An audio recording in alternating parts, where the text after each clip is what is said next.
Okay. Muri Zimbabwe. Tine mukomana musoja anonzi iye Enoch. Kana kuti mukomana ari kuzviti musoja anonzi iye Enoch. Watibata isusu patafura yenhau pano pamuzinda wevanhu kubva kuvanhu by public demand.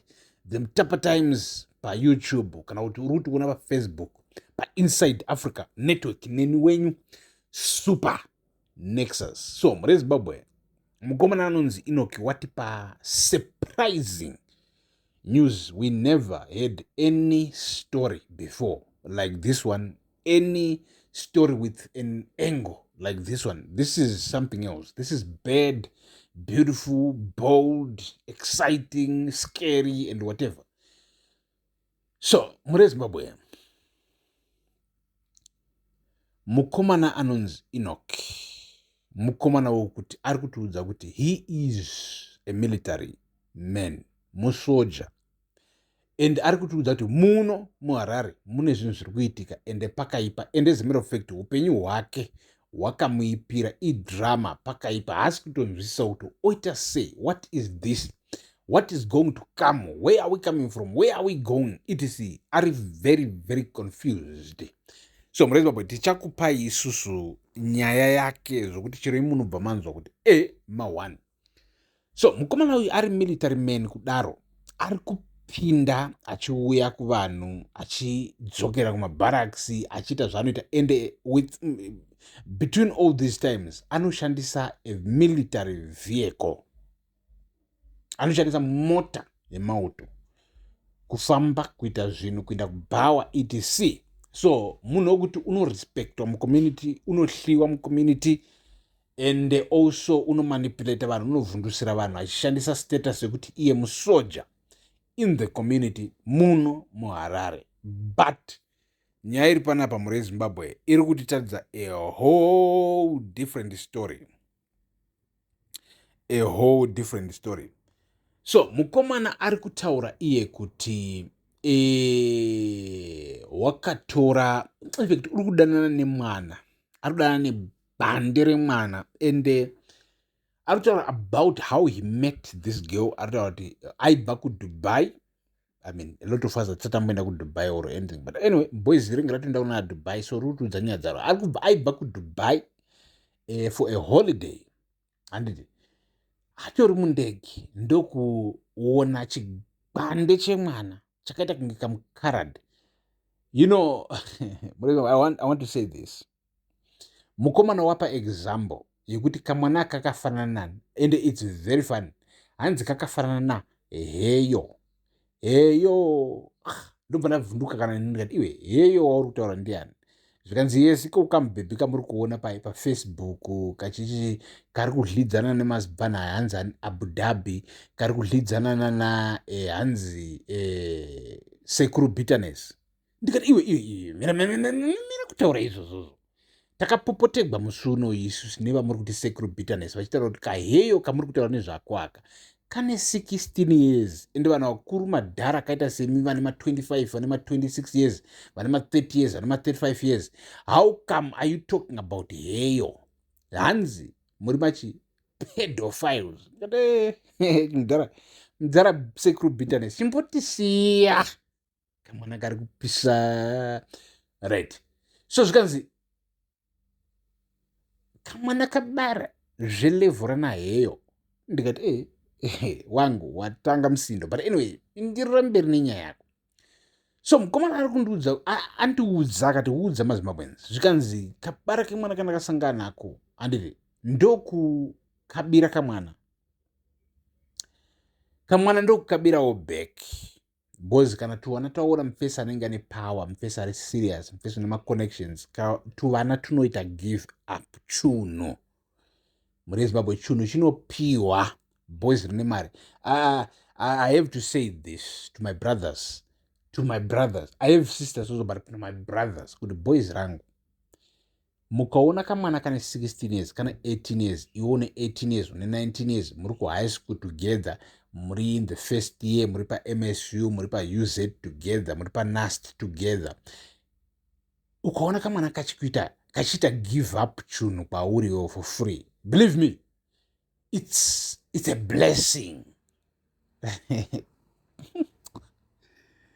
Kana ukabvunza boys rinoziva kuti chinhu chinotengeswa, rinoziva kuti takanguri tatengeserwa chinhu, you can't get chinhu for free.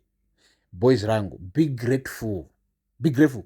Iwe unotoona kamufana kasakana nebasa rese, kari kutanga kana kari musecond year, kari pathird year, kari paUZ, kari paMSU, kari paGZ or wherever, andidi kamufana kari kupiwa chinhu nemwana, kamufana kane 22 years, mwana 21 years, mwana is a hot, it's a bed, mwana ari kupisa mastreet, but mwana anodzoka kamufana kane 22 years omupa chinhu for free.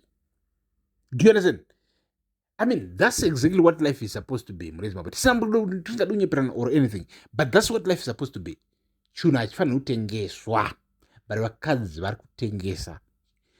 You women, most of you, now I would say 90%, ndezvenyizvo. Ini ndoti 90% yenyu vakadzi muri kutengesa chinhu. 10% kana iwe uchizviti my sister, kana uchizviti Nexus boys kuna wakadzi anotoya achinditi muinbox Nexus uri kutijairira as the women, as the feminine race, or tribe or whatever, or you know, as the gender, the feminine gender, the female gender or whatever. Hey Nexus uri kutijairira, hey wakuzoti vatiri kutengesa chinhu, hey wakuzoti I understand you, but it's 10% of you who are right. The rest, believe me, 90% yevakadzi, they feel entitled kumari yedu. Vakadzi vanotokudza kuti stupid, unopenga iwe, urikuda kurova chinhu usina kuspenda. Gertrude wangu, why wakundidai so? Getu sha, indiri kuda ndiri kuperera newe. Getu kanenge achitokujamukira kuti unopenga iwe, and then Getu kanenge akutotogwa nerimwe mafia raunoti iri boys iri rine more money than me. Rimwe boys ringe riri connected politically. Boys reZANU-PF inokuti vakomana, bhebhi rangu ratogwa nemunhu weZANU-PF, ndoita sei? Getu kaenda baba, Getu kaenda, and akasi kudzoka Gertrude kwauri, hakazi kuita izvozvo. Wozama kuexplain, but Getu sha, uri kuona ndanchibuilda, ndanchivakaona, ndatenga imwe kana kuti imwe mota yeInDrive, kana kuti Getu sha, uri kuona ndaunganzaka 7,000 ndoda kutori kainvesta pakati so that kana kuti more money, but Getu kanenge asina basa nazvo izvozvo izvozvo. Getu kanenge achida mufesa nemari yekuspenda right now. But it's all known that by 2 years unenge wava successful, 2 years unenge wachi, but unfortunately 2 years boys ringe rava successful. Vakubudikira timaselekini tichichema, hey, men are players, hey, men are this. But baby girl, ndiwo wakatanga musindo uyu, wakandisiya iwewe, uda ndite sei? Uda nditrust umwe munhukadzi? I can't do that. So murezi mabwe, pakaipa kudaro, and up I want you to forgive me because pakaipa pakatoipa zvokudaro. So mukomana ari kutiudza kuti, so right, mukomana ari kutiudza kuti iye musoja akavatutora zvake, wakaenda nemota yemasoja kumba kwake. Achisvika nemota yemasoja akawana kuti bhebhi wake manje ane mumwe mufesi. Mukomana wari kuti wakajamuka, ende charutaura ndechoti akati achijamuka achibva ati mai ui, apa ndopedzera munhu achipopota, apa unozva anenge akatovhara maziso achipopota achiita imwe yekuti apa ndatozokugara boys ndokupedzerai achiti chichi, pakazonosara kuvhura meso like, you know, 45 seconds later, musoja wakaita 45 seconds akavhura meso, achinovhura meso after 45 seconds murezimbabwe, mukomana ari kutaura kuti Nexus, ndakawana pasisina munhu, mukadzi nechikomba zvese zvaenda. Achinoti kudai so pazvo kuti atase mota yake kuti chiitika, akawana kuti mota yauya nayo inova yemauto, yarohwa pasi nayo, and up to this day he hasn't recovered that car, and ane mapunishments ari kupiwa kumilitary etc. So murezimbabwe, I am a one, and I just want to say rugare ngaruve nemi, peace, stay tuned panapa. Tiri kupai more updates because right now murezimbabwe ndine fire, ndine ma-connections and things are happening. I love you. I love you is a word rekuti I as same African I understand kuti word iroro as men it's hard to tell another man, bruh, I love you, man. Because a brother might just take you the wrong way and say, stupid. What kind of talk is that? And you understand? I saw this week no angari pana boys detonas musuno anana Denny J and it. But some other brother can say, we know I love you, my brother, in this and this. You can say, we know, Niger Pinto, I love you too, but it might be controversial. But I understand it might be controversial. But at the same time, Mores Mabon, Nagamboita, my friends, Varungu. I have friends, as a matter of fact, Varungu, white people. I have this young brother of mine, he's white, is in the showed lane.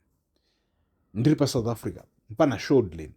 So Mpana showed lane, Dagamsia like with 8 years, if I'm not mistaken. Mpana big. But when you talk as men, 8 years is nothing. It's like you are the same generation, is the same people, tell about hip hop and everything. So one day Mpana wapurikira akadakwa.